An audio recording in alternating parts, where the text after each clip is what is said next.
What's going on? My name is Will Moriarty. I'm a sports videographer, and today I'm going to be showing you what gear I use for sports videography in 2023.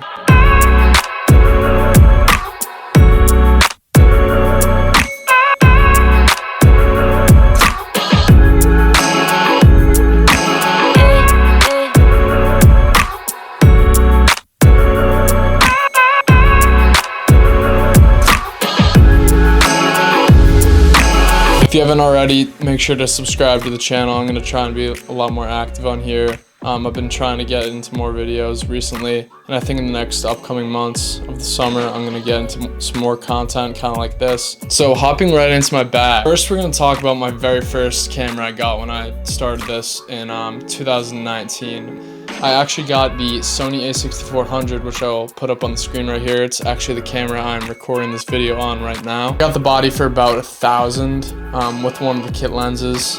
I still think it's a great camera. As you can see, the quality looks pretty good. It's not a drastic difference from the newer Sony Alpha bodies. I definitely would recommend when you get further down your sports videography path, but I do recommend highly to start on this camera. Super user friendly, very versatile. It's a good hybrid camera, which means for both photos and video. It does shoot at 120 frames per second in 1080p, which is perfect for sports videography. That's basically the baseline of what you're gonna want to be shooting. To put everything in slow motion, this is definitely a great bang for your buck camera to get started, so I recommend this. One great thing about the a6400 is it is a crop sensor. It's an APS-C, so you can crop further in with lenses. What I think one of the best features of the a6400 is that it shoots continuous photos at 11 frames per second, which is perfect for sports photography. Get that high speed, high action photo. I know a lot of people that started on the same camera, and there's honestly no complaints. It's such a great learning camera. I had it for almost 2 years before I upgraded to my new camera, which we'll get into. The a6400 also has great autofocus. Since upgrading to my newer camera, I've seen a lot of improvement in my autofocus, but I do think that the a6400 does a really good job, and Sony does a really good job with the autofocus. Moving on to the camera that I shoot on now, the Sony a7 III.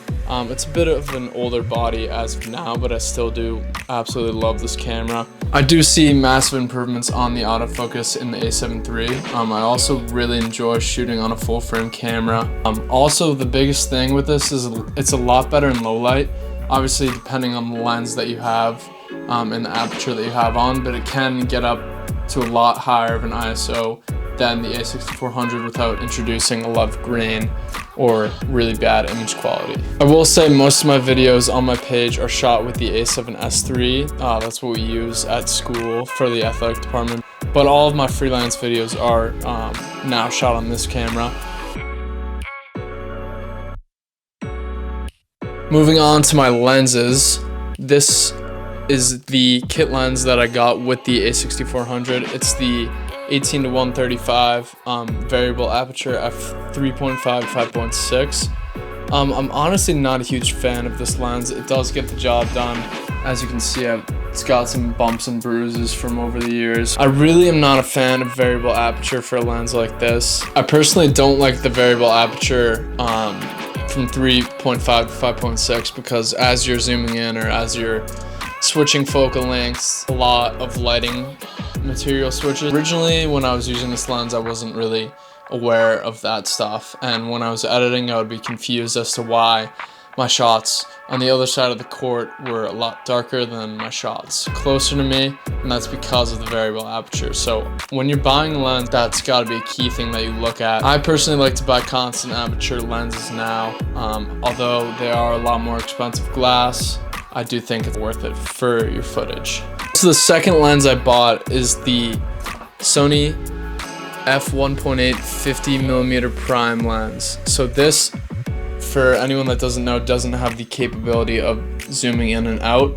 It's constant focal length at 50mm, but this lens is a beast. It is amazing for photos, especially like portraits. Allows a lot of light in. Has great bokeh with the 1.8 feature. I don't really use this lens for videography because it does not have any stability or it cannot zoom. Although this would look really good if I put it on a gimbal or a rig to kind of keep it stable, and maybe when I'm shooting my documentary that I'm gonna make in the fall, this would be a really good lens for interviews and stuff like that. So my third lens is the one I'm recording on right now, is the Sony G Master f4 18-105. Now, this lens is one of my favorite lenses I've ever filmed on. It is perfect for basketball, filming on the baseline. It is perfect for pre-game B-roll, hero shots to get really low. You can, zoom out to get that super wide shot at 18 while holding the f4 aperture to get a good bouquet and depth of field, while you can vary the focal length. Now on to my favorite lens of all time, very popular opinion. It is the Sony G Master f2.8 70-200. This thing is an absolute beast. I use this for filming every outdoor sport. I use this for basketball when I'm shooting from the stands. This is something that is on my camera pretty much 85% of the time. Okay, so moving on to my accessories. I have a Seagate external hard drive, 2 terabytes. It holds a lot of footage and a lot of storage. I will say these things aren't the most reliable.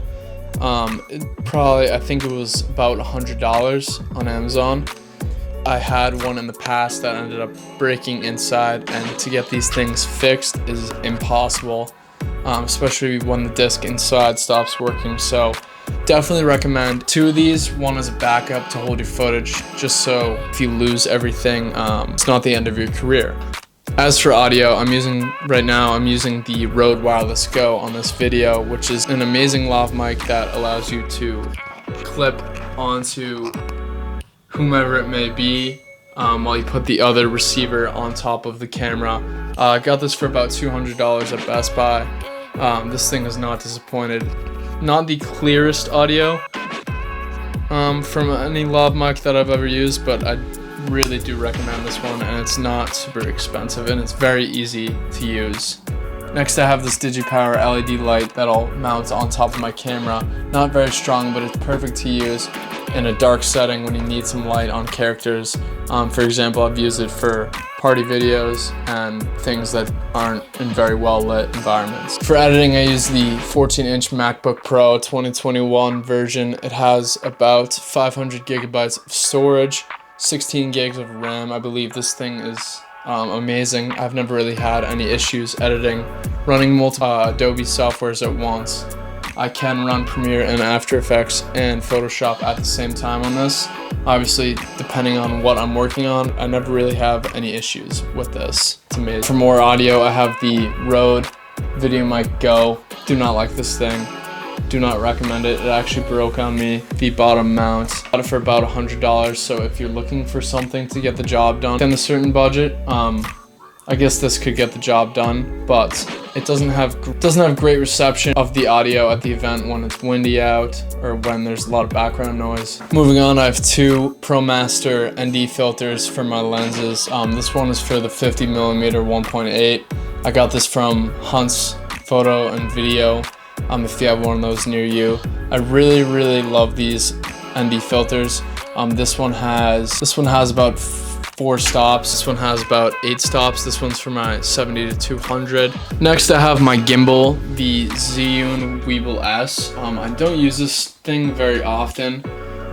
It is really nice. If you're not really good with gimbals, I recommend getting really good before you try to use one for one of your videos professionally. Obviously, you gotta practice in the shoot, but the first time I ever used this was during a wedding video that I took, and I experienced a lot of issues that I didn't know how to fix with this. But overall, works really well. I don't know how much it costs. I'll put it right up here. Definitely want to use this thing a lot more. It's great for stable footage. Obviously, the warp stabilizing effect doesn't always work in Premiere. Next is this Joby Gorilla Pod. I got it for about $40 off Amazon. I haven't used this thing in a while, but it was really good when I very first started. Kind of to walk around, keep some footage stable and to mount my camera up at a very low level. Now getting into some more miscellaneous stuff.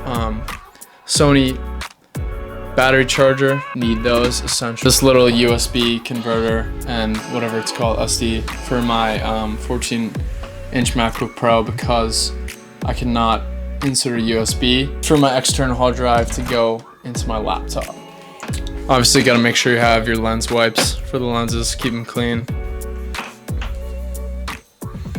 So this is a point and shoot camera that I got about last year. It's the Olympus AF1 Infinity. I really highly recommend this 35mm. Gives a really cool retro look depending on what film you put in this. Some Portra 400 35mm Kodak film. This stuff is awesome. I haven't tried it out yet, but I've seen a lot of people use it. This is gonna look great accompanied with a nice point and shoot camera. I got this for about $100 on eBay. It came from Japan. It took a while to come, but definitely was worth it. My Polaroid now. I got this going into college to take pictures of everyone that came in my dorm room to kind of hang up on the wall and have them signed, but I do love this thing. I've taken a lot of photos around the city of Madison where I go to college. I know it's kind of cliche, but these things are awesome. Definitely want to incorporate this more into my camera work. And then lastly, I have my camera bag. It's a Baz Choi camera bag. I got it off Amazon for about $100. Honestly, not the best quality. I do really like the compartments inside. These things are Velcro, so you can move them around and make the compartments different sizes depending on the lenses and cameras you want to put in. There's a lot of extra SD card compartments and stuff for my computer and stuff. It would be worth it to invest in a thicker bag. This is very thin and sometimes scares me when I put it down because it's so thin. But overall, I think it gets the job done, has a lot of great compartments. Not too great at protecting your stuff, but I'm very safe with my gear, so not too much of an issue. That does it for my camera gear in 2023. I hope it was helpful for you guys, and definitely gonna try and make more YouTube content, so make sure to subscribe and follow along.